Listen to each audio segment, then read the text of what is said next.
Boa noite, gente. O nosso grupo é composto por Lara Cândida, Elias Tadeu e Natália Moura. A gente vai falar sobre a recuperação de metais a partir da lama vermelha. A gente dividiu em 9 tópicos: introdução, objetivos, produção de alumínio, lama vermelha e desafios ambientais, obtenção dos metais, recuperação dos metais, resultados e discussões, conclusão e também as referências. Vou falar um pouco sobre a introdução. O alumínio, ele é o segundo metal mais produzido do mundo. Ele é obtido a partir da bauxita pelo processo Bayer, e esse processo vai gerar lama vermelha como resíduo. Para cada tonelada de alumínio, são produzidas até 2,5 toneladas desse resíduo, que ele é altamente alcalino, rico em metais como ferro, titânio, alumínio e também sódio. A lama vermelha, ela apresenta sérios desafios ambientais devido ao risco de contaminação e alto custo de descarte. Os objetivos. O estudo de geração da lama vermelha, assim como suas propriedades e também características, os métodos de disposição final utilizados pela indústria de alumínio e os problemas ambientais provenientes de uma disposição e também pelo armazenamento inadequado. Bom, pessoal, vou falar um pouco sobre o processo de alumínio, mais especificamente sobre o processo Bayer. Ele é dividido em 4 processos. O primeiro processo é a digestão, né, que é a mistura da bauxita com a soda cáustica em uma alta temperatura.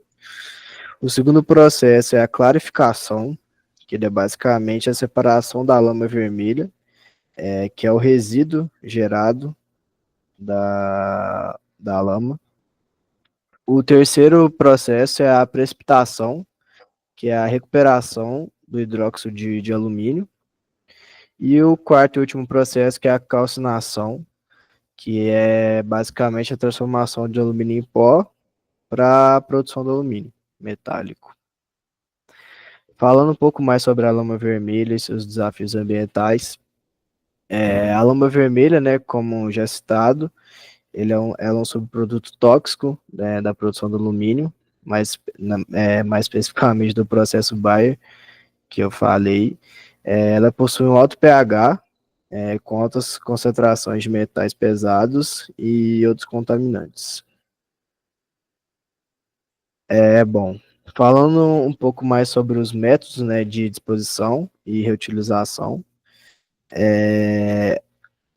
na disposição ele é dividido em 2 processos, né? Vamos dizer assim, o armazenamento tradicional, que é feito em barragens ou diques. Ele existe uma área muito extensa, e apresenta altos custos de manutenção, além de riscos ambientais significativos. E o método mais moderno, hoje usado, é o dry stacking, que é basicamente a secagem solar, né, da lama vermelha. Esse método ele tenta minimizar os impactos e aumentando a segurança para otimizar o uso do espaço. Algumas alternativas de utilização, a gente pode citar na construção civil, na fabricação de tijolos, cimento, telhas e revestimentos cerâmicos. Já na agricultura, a gente pode usar como correção de solos ácidos, enriquecimento com ferro e retenção de nutrientes. Já na indústria química, a gente pode usar como catalisadores e no tratamento de efluentes. Agora, falando sobre o processo de obtenção dos metais, a gente tem 3 processos, né, do processo de obtenção para os metais. O primeiro processo é a pirometalurgia. Ele envolve, né, a utilização de altas temperaturas na extração dos metais e ele é dividido em subprocessos, que eu vou citar para vocês. O primeiro deles é a secagem, que é a remoção da água, seguido da calcinação, que é basicamente a decomposição, né, dos minerais. O terceiro processo do subprocesso é a aglomeração, que é a transformação de minérios finos em torrões. E o quarto é a redução, que é a conversão de óxidos. O segundo processo é a hidrometalurgia. Ela é basicamente a utilização, utiliza soluções aquosas, né, para extração de metais. Ele também tem dois subprocessos, que é a lixiviação, que é basicamente a dissolução de metais, e o intercâmbio iônico, que é o método para separar e purificar. O terceiro e último é a eletrometalurgia, né? Ela envolve processos eletroquímicos, como a eletrólise para a purificação de metais. Agora vamos falar um pouco sobre os processos para a recuperação desses metais. Esses processos estão divididos em 4 tópicos. O primeiro é a ativação térmica, o segundo é a calcinação ácida, o terceiro é a lixiviação com água e separação, e o quarto é a recuperação dos metais. Como o primeiro processo é a ativação térmica. Ela ocorre em temperaturas entre 500 e 600 graus e tem o objetivo de modificar a estrutura da lama vermelha para aumentar a reatividade com o ácido. Como resultados, ocorrem diversas transformações mineralógicas que geram maior eficiência na etapa seguinte. A segunda etapa é a calcinação ácida. Ela ocorre em condições de 250 a 300 graus. E nesse processo se mistura a lama com o ácido sulfúrico com o objetivo de produzir sulfatos metálicos que sejam solúveis em águas. Essas reações principais geram a formação de sulfatos de alumínio, sulfatos de ferro, de sódio e de titânio. A terceira etapa é a lixiviação com água e separação. Ela ocorre em uma etapa controlada de temperatura, em que você adiciona água e a temperatura ela tem que ser mantida em 95 graus. Em seguida, ocorre a filtração para separar a sílica do licor metálico. Como resultados, ela ocorre a solubilização dos metais como sulfatos e a separação da sílica como um subproduto sólido. Essa sílica não vai ser reutilizada, pois ela está na forma de impurezas. A quarta etapa é a recuperação dos metais. Nela ocorre novamente a etapa de hidrometalurgia, em que, basicamente, a precipitação química e separação de metais. Neles se obtém metais de alta pureza, como esses três citados aqui no slide.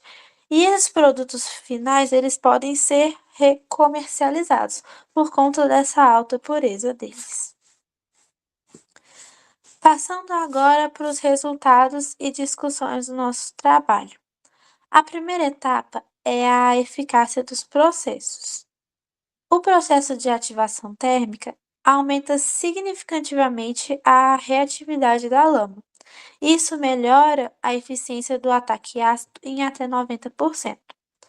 Já na fase de calcinação ácida, esses resultados otimizados, os resultados são otimizados nessas temperaturas elevadas, que são de 200 a 300 graus Celsius. Porém, esse excesso de ácido pode aumentar os custos do processo. O segundo ponto são os impactos da temperatura e do tempo. As temperaturas mais altas na ativação e na calcinação aumentam a eficiência da extração. Porém, tem que ser analisado se esse tempo prolongado não vai impactar no custo-benefício. Então, esse tempo tem que ser otimizado para que o custo-benefício valha a pena de trabalhar com o processo. Como um terceiro ponto, é a qualidade dos produtos. Os metais recuperados, eles têm uma alta pureza, de até 98%. Isso possibilita eles de serem recomercializados. E como já existe demanda desses metais, eles têm um fim destinado. Entretanto, a sílica que é separada como eu disse anteriormente, ela apresenta impurezas, então sua comercialização direta não ocorre. Primeiro tem que ocorrer uma etapa para purificação dessa sílica para depois ela ser comercializada. Então, entramos no nosso quarto ponto que analisa a viabilidade econômica desse processo. Segundo a rota de recuperação, que é a hidrometalurgia, essa rota em específico apresentou um melhor custo-benefício para a recuperação desses metais. E ela, inclusive, pode ser implementada em escala industrial. Entretanto, esse projeto ainda não foi concretizado. Por fim, a gente fala, no nosso quinto ponto, sobre os impactos ambientais desse processo. Como foi dito no início do trabalho, a geração de lama vermelha é muito intensa nesse processo de utilização desses metais. Então, quando a gente dá um fim para essa lama, reduz significativamente o volume dos resíduos a serem descartados e transforma a lama vermelha num valor comercial maior. Então, além de diminuir os resíduos, gera lucro a partir desses resíduos.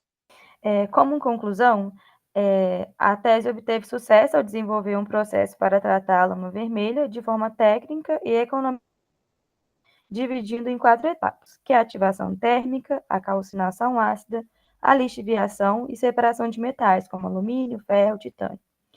E também 2 rotas de separação foram propostas, que é o aluminato de sódio, que é para integração com plantas Bayer, e também o alumínio de amônia, que é viável, mas com desafios econômicos.